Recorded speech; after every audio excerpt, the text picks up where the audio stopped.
ভালো আছেন বন্ধুরা। আজকে একটা মজার কথা আপনাদের কাছে শেয়ার করতে চাই। আমার একটা টিকটক আইডি আছে, আপনারা সবাই জানেন যারা টিকটকে আমার ভিডিওগুলো দেখে থাকেন। তো টিকটক আইডিটার মধ্যে আমি সর্বপ্রথম মানে আমার কিছু ভিডিও ছাড়ছিলাম আর কি, ভিডিওগুলো তেমন ভিউজ আসতো না। এই 50, 60টা, 100টা এরকম করে ভিউজ আসতো। তো আমি আমার একটা ইউটিউব চ্যানেল আছে, চ্যানেলটার নাম হচ্ছে ওহিদুর মিডিয়াই।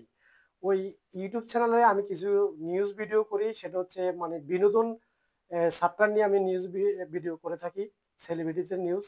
তো ওইখান থেকে কিছু ভিডিও আমি টিকটকের মধ্যে শেয়ার করি আর কি। টিকটক আইডিতে দেখলাম যে আসলে ভিডিওগুলো মানুষ দেখতে পছন্দ করে কিনা। তো শাকিব খানের যে কিছুদিন আগে মেরিল প্রথম আলো পুরস্কার অ্যাওয়ার্ড পেয়েছিল শাকিব খান, একটা ভিডিও আমার টিকটক আইডিতে পোস্ট করি।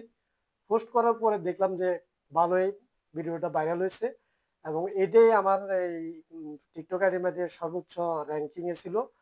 এরপরে আমি কিছুদিন পরে আবার বুবলি এবং শাকিব খান যখন ওই যে নিউ ইয়র্কে গেছিল, সেখান থেকে কয়েকটা ছবি শেয়ার করছিল, আরেকটা ছবি ভিডিও আমি এই ইউটিউব থেকে টিকটকের মধ্যে শেয়ার করি। তো সেটাও মনে করেন যে 4,000-এর মতো ভিউজ হয়েছিল। এরপরে আবার অপু বিশ্বাসেরও একটা ভিডিও আমি আমার টিকটক আইডিতে শেয়ার করি। ওইটা আবার শাকিব খানকে টপকাইয়া প্রায় দ্বিগুণ হয়েছে। শাকিব খানের যত ভিউজ হয়েছে আমার আইডিতে, তার ডবল হয়েছে অপু বিশ্বাসেরটা। শাকিব খানের ধরেন 7,000-এর মতো ভিউজ হয়েছিল ভিডিওটাতে, আর অপু বিশ্বাসেরটা প্রায় 16,000-এর মতো ভিউজ হয়েছে। তো এভাবে আমার একটা ধারণা হলো যে কোন কোন সেলিব্রিটিদের মানে এই সাপোর্ট কেমন বা দর্শক কেমন, কিছুটা আইডিয়া হলো মানে টিকটকের মধ্যে আর কি। আমি কাউকে খোঁচা মেরে কথা বলছি না। তো এরপরে এই 90 দশকের একজন সুপারস্টার, তিনি এখন আমাদের মাঝে নাই, এই অমর নায়ক সালমান শাহ। সালমান শাহর একটা ভিডিও গত 3 দিন আগে আমার টিকটক আইডিতে পোস্ট করেছি, সেটাও আমার ইউটিউব চ্যানেল থেকে আমি সংগ্রহ করে টিকটকে শেয়ার করেছিলাম। ওই ভিডিওটা আবার শাকিব খান এবং বুবলি এবং অপু বিশ্বাস তিনজনকে টপকাইয়া ওই ভিডিওটা সর্বোচ্চ র্যাঙ্কে চলে গেছে। ওই ভিডিওটা ভিউজ হয়েছে প্রায় 43 কের মতো ভিউজ হয়েছে। মানে আমার টিকটক আইডিতে আমার ফ্যান ফলোয়ার্স তেমন বেশি নাই, 100-150 ফলোয়ার নিয়ে আমি টিকটক আইডিটা আমার আছে।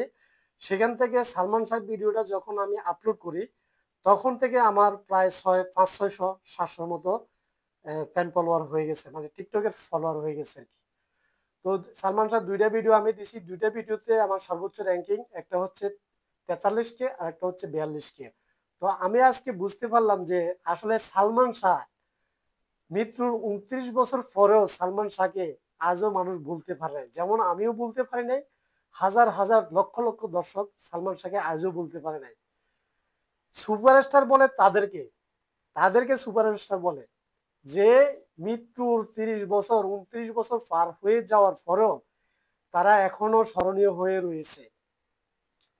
যেমন মান্না, মৃত্যুর পরও তাদেরকে স্মরণ করে রাখছে দর্শকেরা। আমাদের বাংলাদেশের সুপারস্টার শাকিব খান আকাশচুম্বী এখন বর্তমানে জনপ্রিয়তা। শাকিব খানেরও পছন্দের নায়ক ছিল বাংলাদেশের একমাত্র সুপারস্টার সালমান শাহকে। শাকিব ভাইও অনেক সময় সালমান শাহর স্টাইল ফলো করে। আমরা প্রিয়তমার একটা লুক, সালমান শাহর একটা ছবির লুকের সাথে মিল দেখেছি, তো আপনারা দেখতে পাচ্ছেন। কিন্তু সালমান শাহকে বলার মতো না। তো আমাদের শাকিব খানও সালমান শাহর একটা ভক্ত, আমিও সালমান শাহর একটা ভক্ত। আসলে একটা সুপারস্টার এত বছর সিনেমা থেকে সরে যাওয়ার পরও তাকে যে দর্শক মনে রাখবে, এটা কিন্তু কল্পনার বাইরে। আমি এই 3টে ভিডিও আপলোড দেওয়ার পর আমি ধারণা করছিলাম যে এই ভিডিওটা কেউ দেখবে না, কারণ 30 বছর আগের ভিডিও। 30 বছর আগে কেয়ামত থেকে কেয়ামত ছবির ইন্টারভিউ মৌসুমীর সাথে যে সর্বপ্রথম সালমান শাহ প্রথম ছবিটা করছিল কেয়ামত থেকে কেয়ামত, মৌসুমীর সাথে জুটি করে, ওই ছবিটার পরে এরপরে জুটি চলে গেল কার সাথে, শাবনূরের সাথে। সালমান শাহ জুটিটা কিন্তু শাবনূরের সাথে দীর্ঘদিন পর্যন্ত ছিল ধারাবাহিকভাবে। মৌসুমীর সাথে কিন্তু জুটিটা তেমন দিন বেশি দিন ছিল না। যে সুপারস্টার তাদেরকে বলে, আপনারা ধরে নেবেন যে সুপারস্টার কাকে বলে। সুপারস্টার তাদেরকে বলে যাদেরকে মৃত্যুর পরেও মানুষ মনে রাখে। তো ভিউয়ার্স, ভিডিওটি বেশি বেশি করে শেয়ার করে দিবেন, আর সালমান শাহ ফ্যান ফলোয়ার যারা আছেন তারা সবাই ভিডিওটি ভালো বেশি বেশি করে শেয়ার করবেন। আর ভিডিওটা ভালো লাগে ভিডিওটিতে একটা লাইক দিবেন, আইডিটাকে একটু ফলো করে দেবেন। আর আমার ইউটিউব চ্যানেল আছে, ইউটিউব চ্যানেলটার নাম হচ্ছে ওহিদুর মিডিয়ায়, ওহিদুর মিডিয়াকে সাবস্ক্রাইব করবেন।